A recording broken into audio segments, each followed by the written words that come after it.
नमस्कार, आप exam tour देख रहे हैं। दरोगा वैकेंसी को लेकर लग रहा था कि फरवरी में वैकेंसी दे दिया जाएगा और 1806 पद पर वैकेंसी दिया जाएगा, लेकिन अब क्या कुछ हुआ? अभी तक फरवरी अब समाप्त होने वाला है, लेकिन अभी तक वैकेंसी पर कोई चर्चा नहीं हुआ। क्या दरोगा की वैकेंसी कब दिया जाएगा? कितना सीट रह सकता है? क्या सीट और बढ़ेगा? क्या कारण है कि विलंब हो रहा है? मेरे साथ रामान सर है। सर आपका स्वागत है एग्जाम टूर। बहुत बहुत धन्यवाद, बहुत बहुत धन्यवाद। सर, पिछला वीडियो में आपने बताया था लगभग उसको 1 लाख लोगों ने देखा था और विद्यार्थी ये कमेंट कर रहे थे कि अब तो फरवरी लास्ट होने वाला है, लेकिन अभी तक वैकेंसी नहीं दिया गया। बच्चों को मैं सबसे पहले ये कह देना चाहूंगा कि वे पढ़ें, सिर्फ पढ़ें।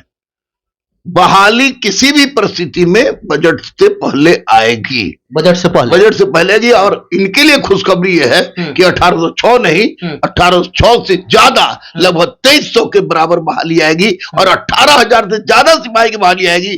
एक्साइज सब इंस्पेक्टर, वन रक्षी, आपको वन रक्षी और उसके बाद आपको एक्साइज सिपाही का इतनी बहाली आ रही है। इतनी बहाली में गुंडागर्दी तो नहीं होने देगी, तय है। तो ये आपको 3 मार्च तक किसी भी सारी की सारी बहाली रहेगी, सामने रहेगी। मैंने सब कुछ शुरू कर दिया, मैंने हॉस्टल भी ले लिया, हॉस्टल में पढ़ाई भी शुरू कर दिया, रामपुर में भी टेस्ट शुरू कर दिया, सब जगह मैंने टेस्ट शुरू, मैं लग गया हूं इसके लिए पूरी तरह से। बच्चे को लग जाना चाहिए। अगर अब बच्चे कब आएगा कब आएगा कब आएगा कब आएगा तो कब आएगा कब आएगा कब आएगा छोड़े, क्योंकि बहाली आ गया है। और ये मैं बात इधर उधर की नहीं कह रहा हूं, ये बात चूंकि मेरे एक मित्र है आईजी, उन्हीं के पास मैं बैठा था, उन्हीं के पास पूरा रिपोर्ट आया, तो रिपोर्ट में मैं देख रहा था तो बोले कि हर थाना में मात्र 15 डीएपी है, हर थाना में 63% ऑफिसर है मात्र। और ऐसी परिस्थिति में पूरे लॉ एंड ऑर्डर को संचालित करने के लिए 2027 तक बढ़ने का प्रयास है, तो बड़े नहीं है। इसलिए निश्चित रूप से सारी बहाली को मैंने आंखों से देखा है, ये बहाली आ रही है। 3 मार्च के पहले आ जाएगी। बजट में इसका प्रावधान आ गया। सबसे अधिक खुश हुए थे जो दिव्यांग विद्यार्थी थे। आपने बताया था कि 4% इस बार आरक्षण मिल रहा है, वो आरक्षण मिलेगा ना? 100%। बोले ना कि माननीय नीतीश कुमार की सबसे बड़ी कमी हमको एक ही जगह नजर आई, री एग्जाम में चुप हो गए, मौनी बाबा हो गए। लेकिन बाकी तो ट्रांसजेंडर को आरक्षण देना, महिलाओं को आरक्षण देना और उसके बाद 4% दिव्यांग को पुलिस विभाग में आरक्षण देना अपने आप में अजूबा इसलिए है क्योंकि ये पुलिस प्रशासनिक विभाग में सुधार का एक बहुत बड़ा मौका है। इसमें 4% दिव्यांग जाएंगे जरूर। क्यों जाएंगे? इसलिए जाएंगे कि जो लोग स्वस्थ रहते हैं, सक्षम रहते हैं, हमारे सामने एक सब इंस्पेक्टर बैठे हैं, स्वस्थ है, लेकिन आपको वो मुख्यालय में है, मुख्यालय में स्वस्थ लोग फील्ड में आओ। आज जिसको कंप्यूटर काम, लिखा पढ़ी काम करना है वो कोई भी कर सकता है, वो जा करे, अपना दिव्यांग अपना करेगा। इसलिए यार बहुत मैं इस नीतीश कुमार के इस फैसले से बहुत खुश हूं। नाराज केवल एक चीज से हूं, री एग्जाम को लेकर, री एग्जाम करवा दे, फिर वही खुश। आप तो बोल रहे हैं कि अब री एग्जाम हो ही जाएगा। री एग्जाम होगा ही, 2000% री एग्जाम होगा। अगर नहीं होता है तो नंद कुमार वाली दूसरी न्यायिक हत्या हो जाएगी। सर, आपने बताया था बुक लिस्ट उस समय बताए थे, बहुत सारे विद्यार्थी जो आप टेस्ट बताए उसके बाद कमेंट में कुछ आ रहा था, कुछ विद्यार्थी का क्वायरी था कि जब हम लोग सेट प्रैक्टिस करते हैं या रूम पे बैठ के कोई बुक बनाते हैं तो अंक नहीं बढ़ता है। 10 बनाते हैं, 15 बनाते हैं, आज बनाए 10 दिन बाद भी वही रह जाता है। क्या कुछ नहीं, रूम पर की बात तो मैं नहीं कहूंगा। रूम पर सेट बनाने का तरीका गलत इनका होगा, यानी कि दाढ़ बनाते जाते हैं, उसमें जो गलत होता है उसको देखते नहीं है। सबसे बड़ी बात है कि सेट बनाने क्रम में देखे कि जो सेट बना रहे 100 का, इसमें कितना इनका सही है, कितना इन्होंने तुक्का पर मारा। और जो तुक्का पर मारा, जो नहीं जानते हैं, उसका तुरंत विश्लेषण के साथ अध्ययन करें। और इनको मैंने बार बार कहा है कि बाबू रे, बेटी रे, सबसे पहले तुम प्रीवियस ईयर क्वेश्चन दरोगा हो या आपको इन्फोर्समेंट का हो, एक्साइज का हो, उसको चढ़ जाओ। फिर history, geography, polity, economy, physics, chemistry, biology, उसके अलग अलग मोटा मोटा गलत पढ़ने की आवश्यकता नहीं है। आप सर टॉपिक का, एनसीईआरटी पर आधारित हर टॉपिक का क्वेश्चन बनाइए, पढ़िए, प्रैक्टिस कीजिए। कोचिंग संस्थान में प्रैक्टिस करने जाने से फायदा ये होता है कि प्रतियोगिता होती है। जैसे मैं 1 to 10 को मेडल देता हूं, 1 to 10 को मेडल देता हूं तो हर बच्चा और बच्ची चाहता है कि अगले बार हमारा भी नाम पुकारे, हमारा भी नाम पुकारे। मैं वैसे राजीव कुमार नाम है तो उसका रैंक के ऊपर है तो मैं बोलता हूं sub inspector Rajiv Kumar, sub inspector Neha Kumari. तो उस तरह से बच्चों में प्रतियोगिता होती है। तो सूत के रजाई में घुस के सेट बनाएंगे तो जाना हुआ भी गलत होगा, और ऐसी परिस्थिति में उनके साथ गलत हो रहा है। रेगुलर प्रैक्टिस करें, इधर उधर के दिग्भ्रमण में मत रहे। ऑनलाइन आपकी सफलता का कारण नहीं बन सकता है।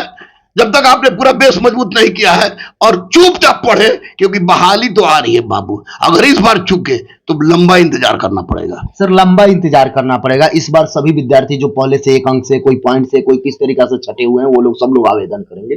उनको जो फाइनल मेरिट जिस तरीका से 1275 में नहीं बना है, वो लोग भी बाहर हो जाएंगे। सर एक मामला चल रहा है, कई सारे लोग कह रहे हैं कि अगर FIR हो जाता है तो कोई दरोगा नहीं बनेगा। FIR हो जाने से कोई दरोगा कैसे नहीं देखिए, हाँ। जिन पर भी FIR हुआ है किसी भी तरह का, जनरली तो घरेलू विवाद पर FIR होता है, उनको मैं स्पष्ट रूप से कहूंगा कि बाबू रे FIR हुआ है तो फॉर्म जब आएगा तो उसमें लिखेगा कि आप पर कोई FIR है, तो आपको साफ लिखना है कि यस है, झूठ नहीं बोलना है। यस लिखेंगे तो निश्चित रूप से वेरिफिकेशन में कोर्ट से लड़के वो आ जाएंगे। लेकिन अगर झूठ लिख दिए तब दिक्कत होता है, तब तो फिर समझिए कि 100% वो FIR लायक है और फिर उसका नहीं होगा। मैंने आराम से कहा, बहुत सारी चीज में झूठा भी, हर केस सच्चा थोड़ी होता है। बहुत सारे लोग अभी नौकरी कर रहे हैं, मतलब कोर्ट से किसी को मिले तब ना दिक्कत होता है कि वो सजाई है या उस पर FIR है। नहीं कोर्ट से सजा मिल गया, सजा काट भी लिया, तब भी वो लायक है, तभी लायक है, तभी लायक है। लेकिन केवल FIR हो जाने से जब तक फाइनल रिजल्ट नहीं आ जाता है तब तक कुछ नहीं। उसके बाद परीक्षा दे, लिख देंगे कि हमारे FIR हुआ है, कौन धारा के हिसाब से हुआ है, और उसके बाद रिजल्ट के बाद प्रोसेस में लग जाए, क्वेश कराने का, गलत सही है तो क्वेश कराए। कलर ब्लाइंडनेस वाले जो विद्यार्थी होते हैं, क्या वो आवेदन करेंगे, उनको छाट दिया जाता है मेडिकल में या ले लिया जाता है? अब तो इतना यक्ष प्रश्न पूछ दिया कि इसका जवाब देते हाँ भी बनना है ना भी बनना है। लेकिन कलर ब्लाइंडनेस वाले को बोलेगा कि हिम्मत ना हारे, फॉर्म भरे। सर क्या कुछ आप सुझाव दीजिएगा? आप बोले थे कि अगर जब फरवरी में आता है तो हम एक सेट प्रैक्टिस निकालेंगे, अब वो सेट प्रैक्टिस आपका कब आ सेट प्रैक्टिस में आ रहा है? सेट मैंने शुरू कर दिया है, 103 सेट हो गया है, गोपाल में शुरू कर दिया है, और 18 तारीख से रामपुर रेंज में भी मेरा शुरू हो रहा है। हॉस्टल भी मैंने कर दिया, 3 दिन हॉस्टल के पैक भी हो गए, और उनको मैं काम कर रहा हूँ जैसे history, geography, polity, economy, physics, chemistry, biology, current, statics, इसे सबसे है तो टॉपिक वाइज सबका टेस्ट ले रहा हूँ डेली, और प्रीवियस ईयर क्वेश्चन का टेस्ट ले रहा हूँ, होमवर्क दे रहा हूं ताकि बच्चे करें। अब तो इनको जागना ही पड़ेगा, क्योंकि अब अगर नहीं जागे तो कंपटीशन धीरे धीरे टफ हो रही है। याद कीजिए 17 में 52 कट ऑफ गया था, अभी 81.7 चला गया कट ऑफ। तो इतना कट ऑफ बढ़ रहा है, इसका मतलब पढ़ने वाले बढ़ रहे हैं, और अब तो चोरी भी नहीं चलने देंगे। सर 1-2 प्रश्न आप बोल दिए चोरी वाला बात, जैसे विद्यार्थी इससे पहले आप भी प्रश्न उठाते थे, 1717 सही लीजिए, क्वेश्चन नहीं मिलता है, ना कार्बन कॉपी दिया जाता है, ना आंसर की जारी होता है, कुछ पारदर्शिता नहीं रहता है। देखिए एक बार बता दें, अब बीपीएससी में धांधली के बाद, बीपीएससी में जिस तरह का गड़बड़ी हुआ, उस गड़बड़ी के बाद विद्यार्थियों के लिए अपने घर के साथ साथ मैके भी मिल गया है। अब मैके का नाम है गर्दनी बाग। अगर किसी भी तरह की गलती बीपीएससी या बीएसएससी या सिपाही भर्ती बोर्ड करती है, तो अब बच्चा सिपाही का तैयारी करे या कलेक्टर की तैयारी करे, बच्चे एकजुट होकर जाएंगे, शिक्षक एकजुट होकर जाएंगे, बच्चों के हक के लिए लड़ेंगे। अध्यक्ष महोदय, बीपीएसएससी क्वेश्चन कॉपी जरूर दीजिएगा, आंसर शीट जरूर दीजिएगा, बच्चों का कार्बन कॉपी जरूर दीजिएगा, क्योंकि अगर ये नहीं देते हैं इसी से असंतोष बढ़ती है। आपको हम बार बार कह रहे हैं, नहीं तो आंदोलन होगा, अहिंसात्मक आंदोलन नहीं होगा, लेकिन अहिंसा के बल पर देश की तख्त बदल जाती है, याद रखिएगा। सर पूरक वाले जो री एग्जाम वाले हैं उनको क्या करेंगे? री एग्जाम को यही कहेंगे, बस तेरे जुनून का नतीजा जरूर निकलेगा, इसी स्याह समंदर से नूर निकलेगा, सिर्फ चिराग जलाए रखना, सिर्फ चिराग जलाए रखना। री एग्जाम होके रहेगा, री एग्जाम होके रहेगा, री एग्जाम होके रहेगा। बहुत बहुत धन्यवाद, थैंक यू।